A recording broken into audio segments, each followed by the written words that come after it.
At Thanksgiving, my sister discovered I had $12 million and my family demanded I give it to her, claiming she deserved it more.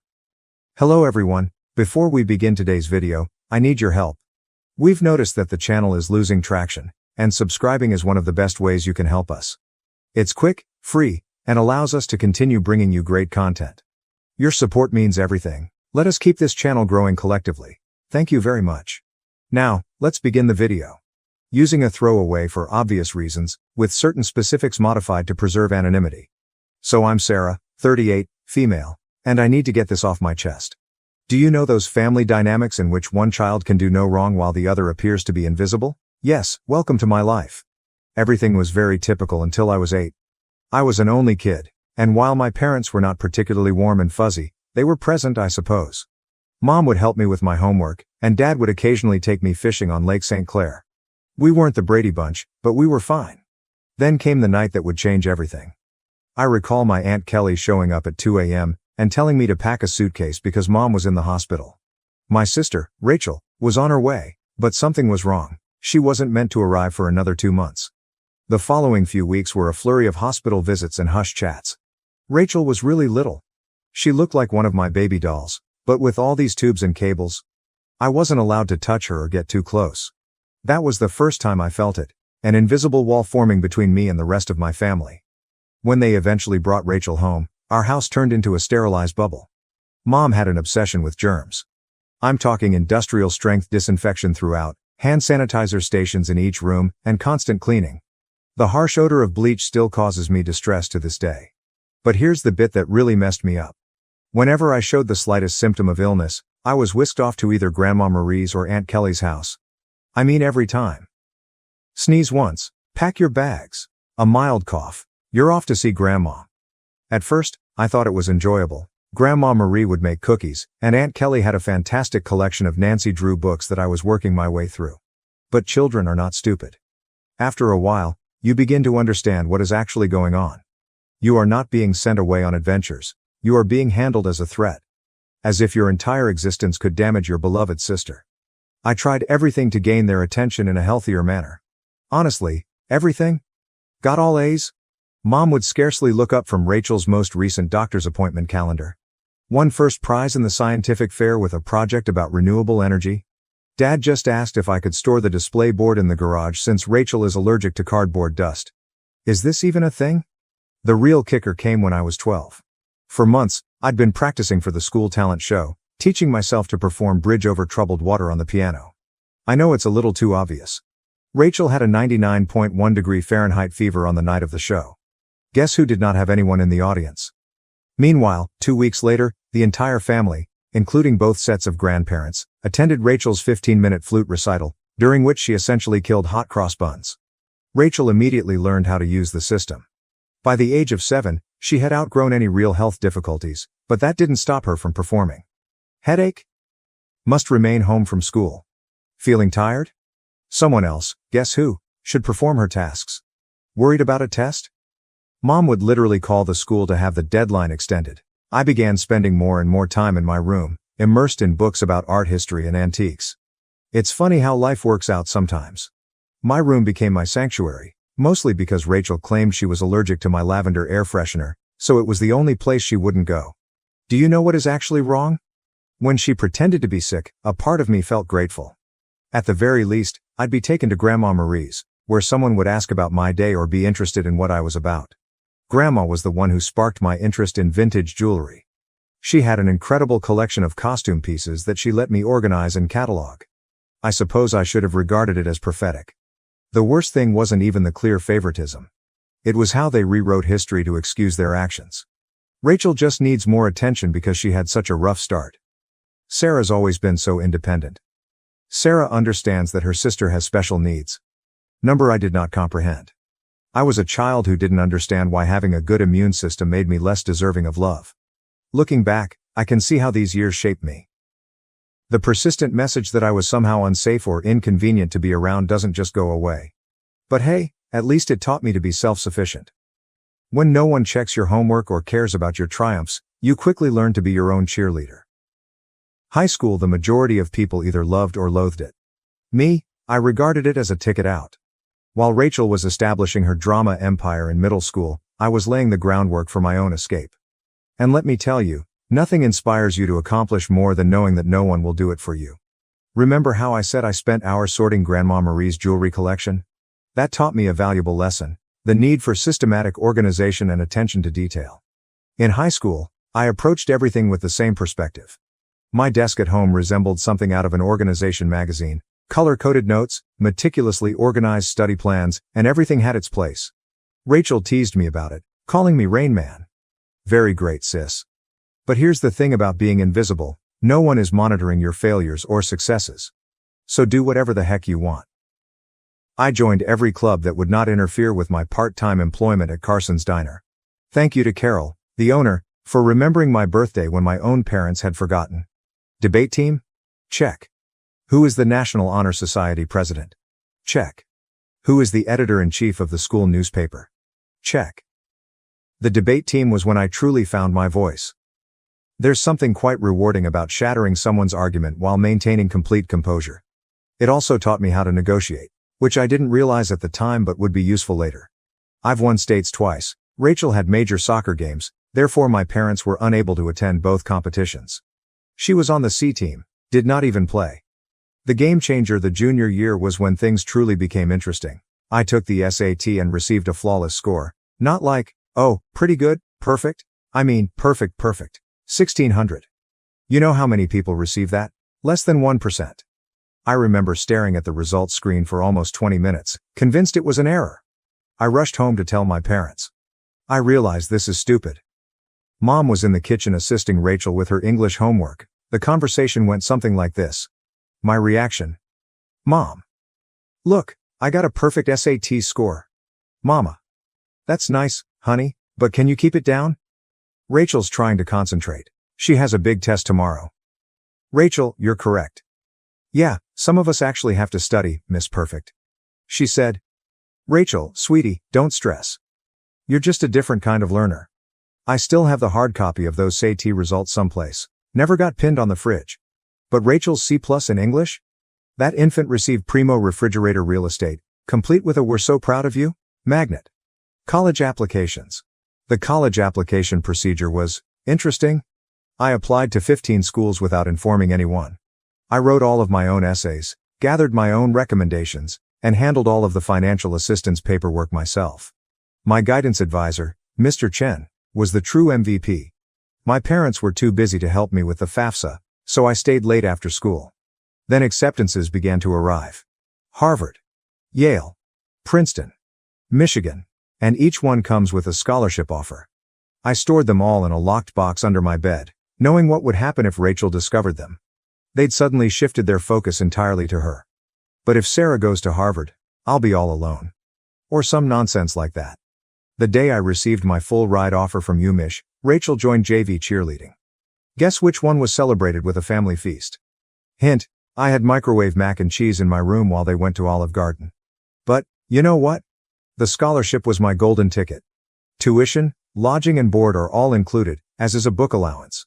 I could finally leave that house, where I was either invisible or inconvenient.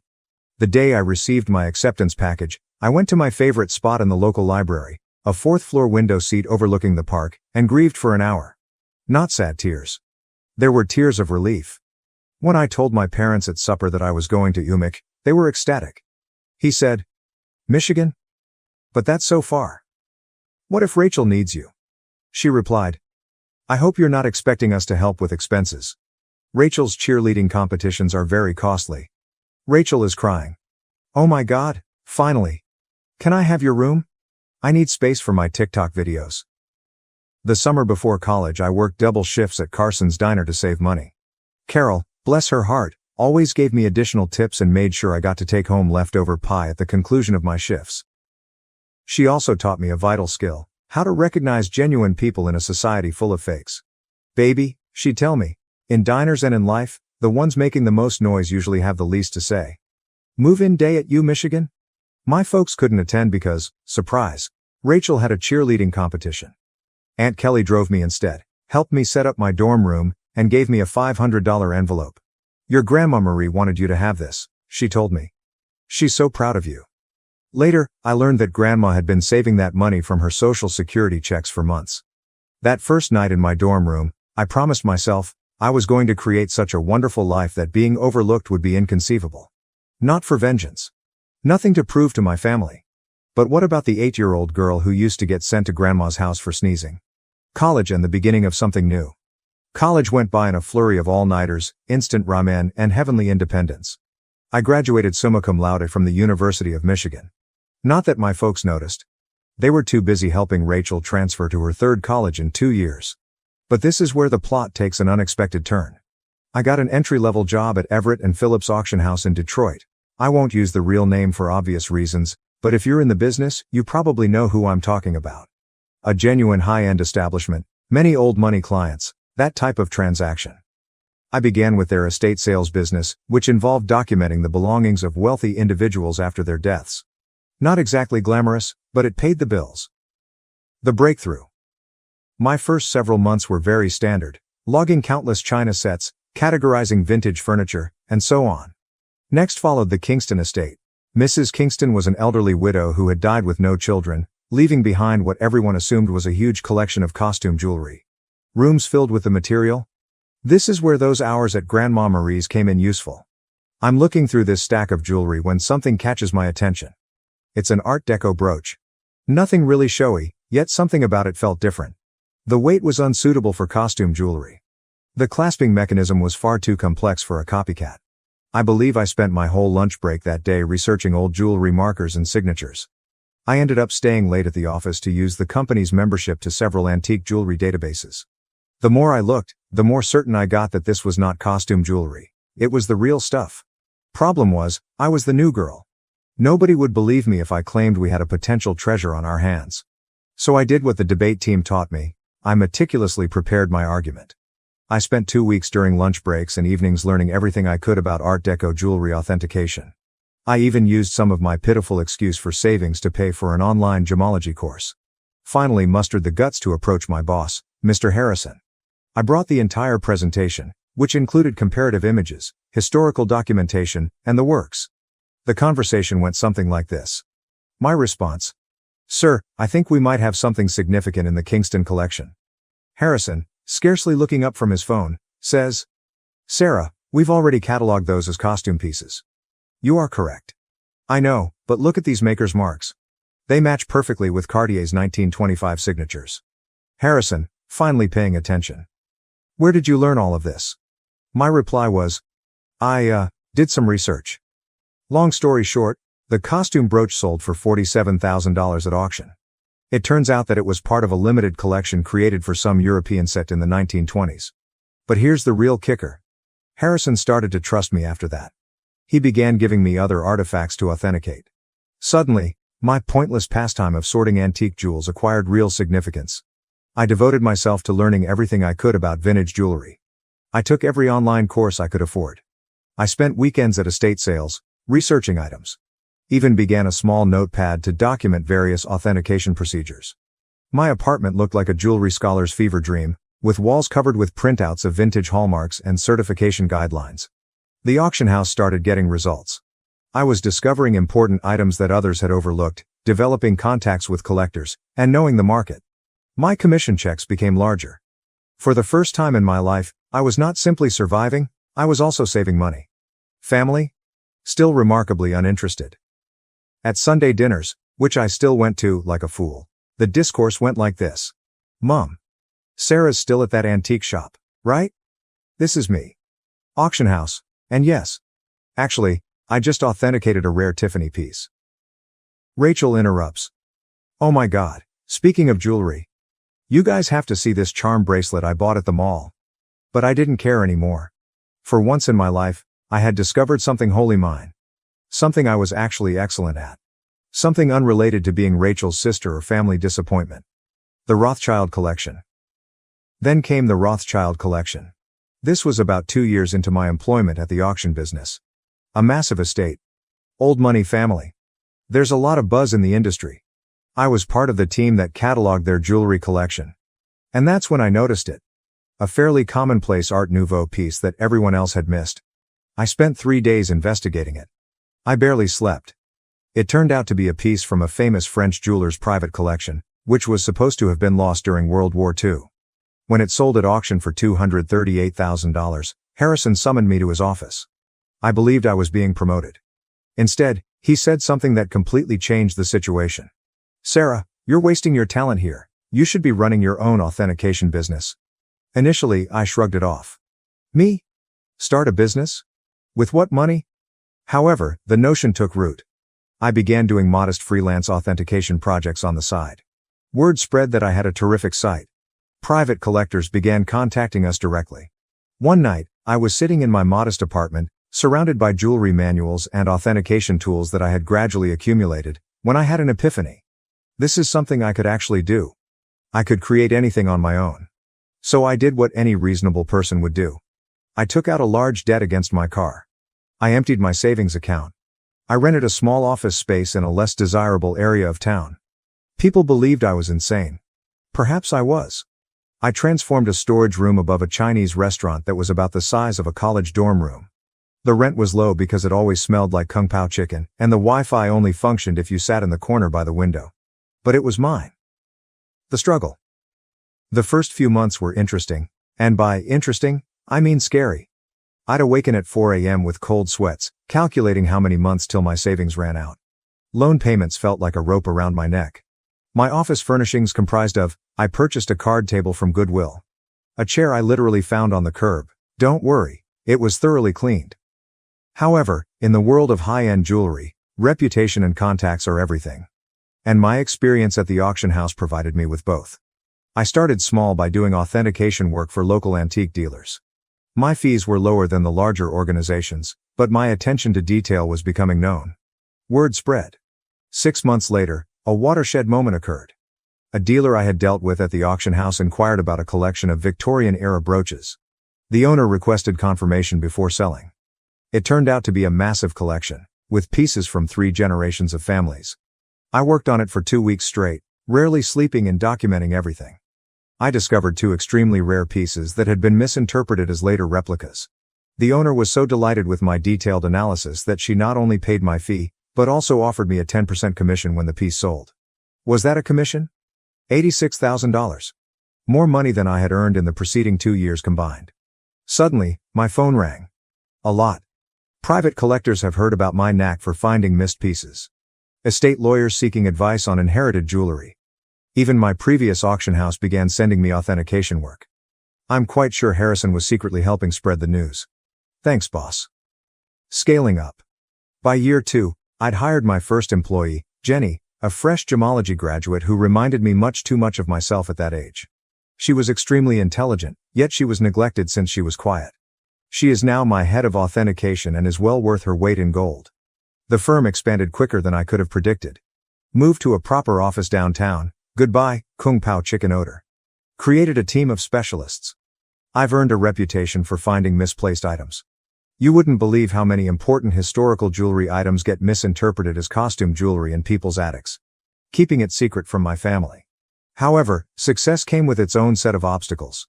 The bigger we became, the harder it became to keep it a secret from my family. They still thought I worked in an antique shop. Rachel would make these sarcastic remarks during family dinners. Rachel asks, "Sarah, I have some old jewelry I was going to donate to Goodwill. Maybe your little shop would want it?" Me, having just authenticated a $1.2 million Fabergé item that morning. "Sure, I'll look into it." Mom continues to introduce me to everyone as my other daughter. She works with old jewelry or something. Meanwhile, I was quoted in Forbes, luckily under my company name, and we had recently built our 3rd office. What's strange about it? Keeping the secret became almost enjoyable. Like this private joke with myself. I'd sit at Sunday dinner in my Target discount outfit, really Chanel, listening to Rachel speak about her entry-level marketing job, knowing I'd just closed a deal for more than her annual income. I even started playing tiny games with myself, such as wearing authentic Harry Winston pieces to family gatherings and seeing whether anyone noticed. They never did. Rachel once spent 20 minutes showing off her expensive $200 Michael Kors watch. I was wearing a vintage Patek Philippe that cost more than her automobile. Managing growth. However, the real challenge was managing growth. By year 5, we'd established offices in Detroit, Chicago, and New York. I spent more time on airplanes than in my own bed. We built a reputation for discretion. It turns out that many wealthy people want their jewels verified without the rest of the world knowing. The money was enormous. For example, we needed to hire a large team of financial advisors. Nonetheless, I maintained a relatively modest lifestyle. I purchased a nice, but not flashy house in a desirable neighborhood. I drove a high-end, but not obvious car. The only place I truly splurged? My home office. Advanced authentication equipment. The most effective security system money can buy. A custom-built vault to make Fort Knox envy. What's with the irony? They believed I was being frugal by aiding them. Mom would remark things like, "It's so sweet of Sarah to help out. She must be eating nothing but ramen to manage it." Meanwhile, I had just validated a collection, which earned me a commission greater than their mortgage. You know what's strange about success? The more you have, the more difficult it is to explain to others who have always perceived you as inferior. It's like explaining color to someone who has only seen black and white. They lack the necessary context. By this stage, my company was doing really well. We had the Midwest's high-end jewelry authentication industry cornered, and our reputation was solid gold, pun intended. But every Sunday, I'd travel to my parents' house for dinner, playing Sarah, the modest antique shop worker. The cognitive dissonance was becoming ludicrous. I'd spend my mornings on conference calls with Dubai collectors, my afternoons authenticating million-dollar pieces, and my evenings at my parents' house in carefully chosen normal clothes, eating Mom's overcooked pot roast while Rachel dominated the conversation with stories about her latest marketing triumph. Usually something like bringing her boss's coffee without spilling it. A defining moment. One Sunday is very memorable in my mind. I had just completed a huge transaction, authenticating a missing Cartier piece that had been resting in someone's safe deposit box for 40 years. Was it just the commission? 7 figures. I drove directly from the meeting to my parents' place, still euphoric from the successful authentication. She said, "Sarah, honey, is everything okay? Your clothes are looking a bit worn." "Oh, trying to save money," I said, wearing a $3,000 cashmere sweater that I had purposefully chosen for its subtle appearance. Rachel responded, "Well, if you'd gotten a real job instead of playing with old jewelry. Your dad." "Rachel, be nice, not everyone can be as successful as you." I almost choked on my pot roast, trying not to laugh. The anonymous transfers monthly payments to my parents began about this time. Aunt Kelly informed me that they were struggling to pay Rachel's educational loans and medical bills. Mom casually stated that they might have to sell the house. I couldn't let that happen. Despite everything, it was still the home I grew up in. So I initiated an anonymous monthly transfer of $5,000 to their account. When asked, I said I was giving $1,000 by living on rice and beans. They imagined the rest came from Aunt Kelly or another family. Rachel, of course, claimed responsibility for inspiring family members to help. Watching Rachel spend my money. The money was helpful, but it also had unexpected consequences. My parents began treating me with a strange combination of sorrow and patronizing pride. As if I were some kind of noble poverty case, sacrificing everything to support the family. Meanwhile, Rachel's spending became more extravagant. She'd arrive for dinner with new expensive bags, claiming they were outlet finds. They weren't. I can recognize a genuine Gucci at 20 paces. She began taking extravagant vacations and bragging on Instagram about her fortunate life. I'm very convinced she used my support money for shopping sprees. However, I remained silent. The irony was simply wonderful. The MBA drama. Then came the college fund drama. Rachel revealed that she wants to return to school for her MBA. Another private university, of course. Only the best for the golden child. Mom contacted me in tears, explaining how they couldn't afford it. I say, maybe Rachel could look at state schools? They have good programs too. My mother. Oh honey, you don't understand? Your sister needs to maintain certain standards. But, speaking of assisting, may I increase my monthly contribution for a few years? I increased it to $7,000 per month. My accounts were unaffected. But witnessing them compliment Rachel for taking initiative with her education, while presuming I was living on ramen to help out, that stung a little. The actual kicker? I was giving a guest seminar at the same business school Rachel wanted to attend. My family didn't know that. The dean personally invited me to give a lecture on luxury goods authenticity and business growth. I had to come up with an excuse as to why I couldn't attend Sunday dinner that week. My own achievement started to feel like a distinct life.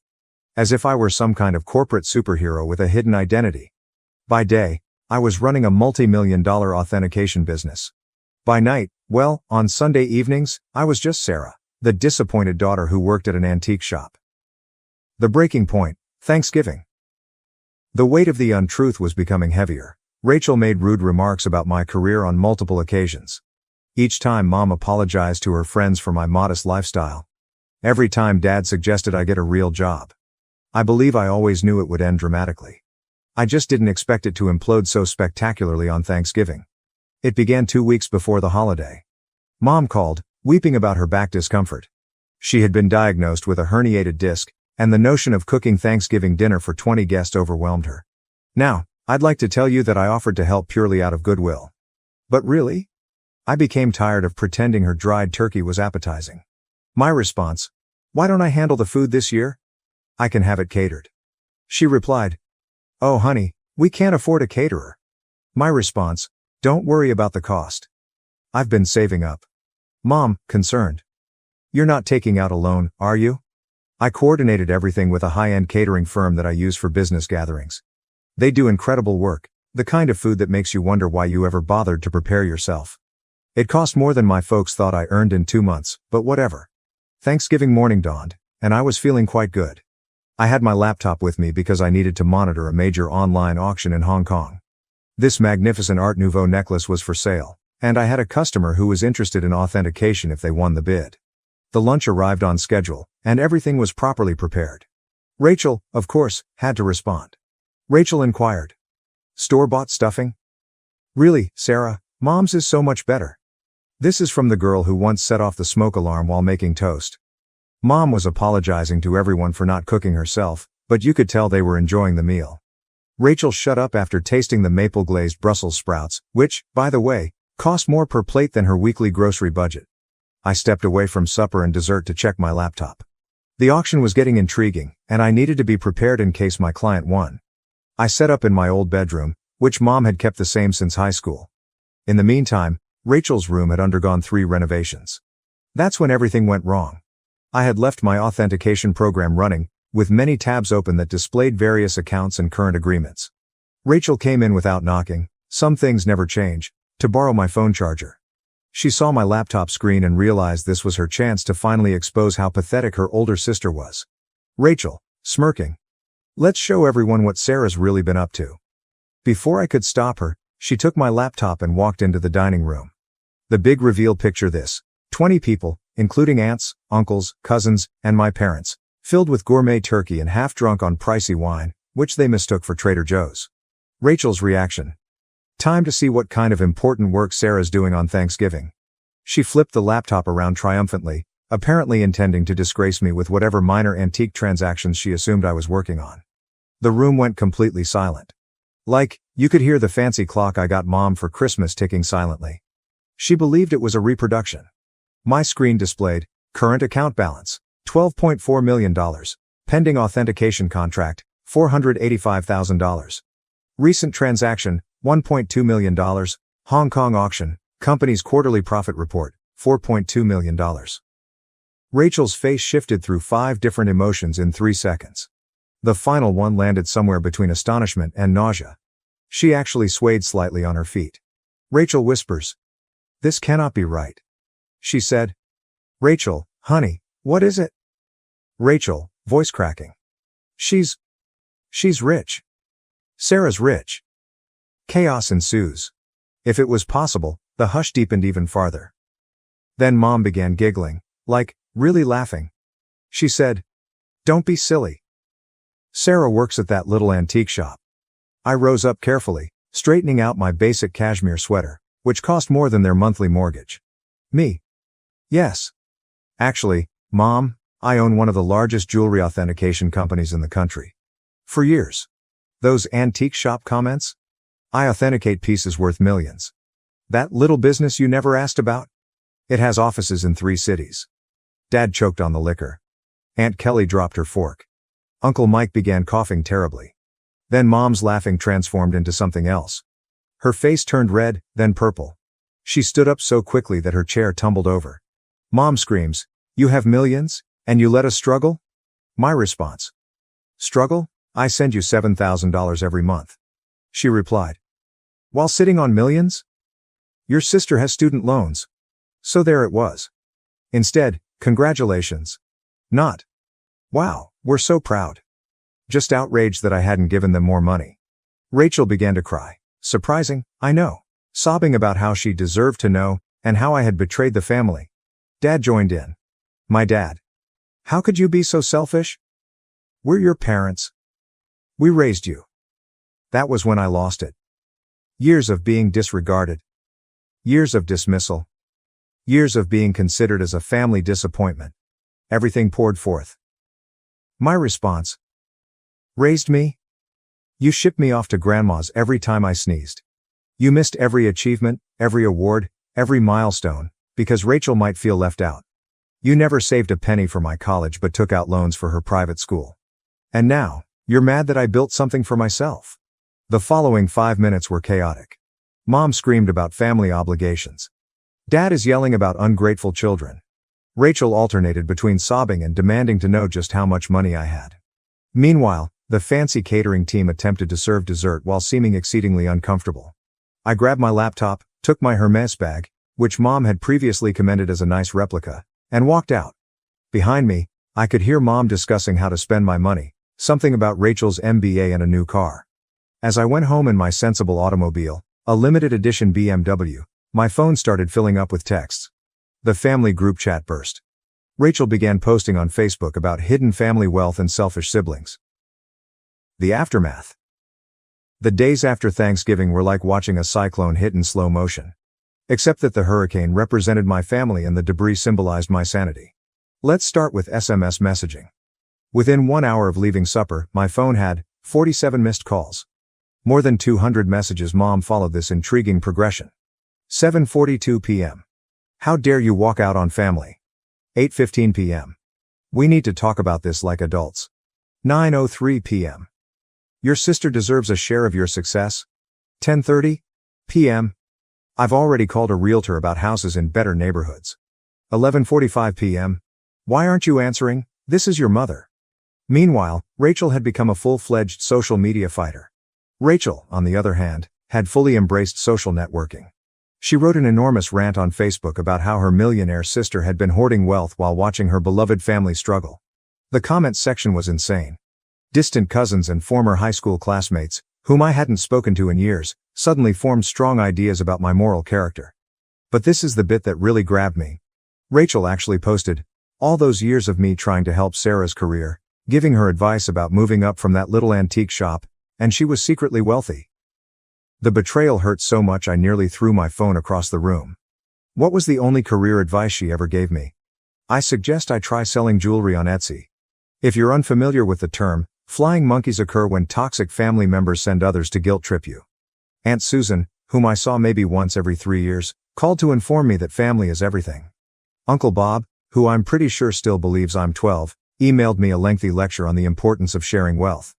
Even my third cousin's wife's sister, how did she acquire my number, felt compelled to express her thoughts on family obligation.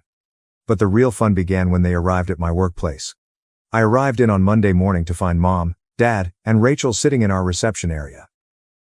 They informed Jenny, my receptionist, that they had an appointment for authenticating services. Rachel clutched her Michael Kors bag as if it was genuinely worth something. The conversation went about as well as one would expect. Your mother. We've discussed it as a family. I said. A family discussion, without the family member you're discussing. Mom, ignoring me. And we think it's only fair that you set up trust funds for everyone. Rachel responds. I need at least $2 million to start my new life properly. Dad said. And your mother and I would like to retire. We're thinking a beach house in Florida. This is me. Did you miss the part where I've been sending you $7,000 monthly? Rachel responds. That's nothing compared to what you have. You owe us. You're thinking, I owe you? For what, exactly? The years of being ignored? The missed graduations? The constant comparisons? Mama. Don't be dramatic, Sarah. We gave you everything. My response. No. I gave myself everything, and you know what? I'm done. Right there in my own office lobby, I took out my phone and canceled the monthly transfers to their account. Mom gasped as if I'd slapped her. Rachel began her phony crying performance, but quickly stopped when she saw it wasn't working. Then things became ugly. They refused to leave. I had to contact security. Seeing my 60-year-old mother being dragged out while yelling about ungrateful children was bizarre. Jenny asked whether I wanted to press charges. I said no. However, I did have their names placed on the building's do not admit list. The harassment lasted for weeks. New telephone numbers. Fake email addresses. Even tried to contact me through my company's customer service. I finally had to issue a formal legal notice, threatening harassment charges. Mom then played her final card. She called Grandma Marie. But here's the thing about Grandma Marie, she is wiser than all of them together. How did she respond? Good for Sarah. About time someone in this family succeeded on their own terms. Mom did not speak with her for 2 months after that. It has been 6 months since Thanksgiving. I relocated to a new home, with better security. I changed all of my numbers. What about the company? We are doing better than ever. It turns out that my family problems attracted several high-profile clients who respected my caution in the circumstance. Rachel continues to write passive-aggressive updates about toxic wealth and family betrayal. According to what I've heard, she is beginning her own jewelry authentication firm. Good luck on that. Mom and Dad finally stopped trying to contact me when my lawyer wrote them an official letter outlining how the harassment charges would affect their lives. They're now informing everyone that they never wanted my money anyway, and that they're praying for my salvation. What's the best part? For the first time in my life, I feel liberated. No more Sunday dinners full of sly insults. No more downplaying my accomplishments to spare their feelings. No longer financing for the Rachel show. My therapist believes I am finally establishing healthy limits. I say, I am finally living authentically. So, that is my story. Reddit? Thanks for allowing me to share it. Special thanks to the catering firm, who sent me a Christmas letter stating that the Thanksgiving meal was the highlight of their year. Edit, responses to common questions. Yes, I am still in treatment. No, I do not regret cutting them off. Yes, Grandma Marie is doing well. She's coming to visit next month to help me catalog a new collection. One last thing. To Rachel. I know you're probably reading this. What about the Cartier bracelet you're wearing in your most recent Instagram post? Definitely a fake. Just saying. Thank you for watching. If you haven't subscribed yet, please do so and hit the notification bell to stay updated with more shocking real-life stories happening around you.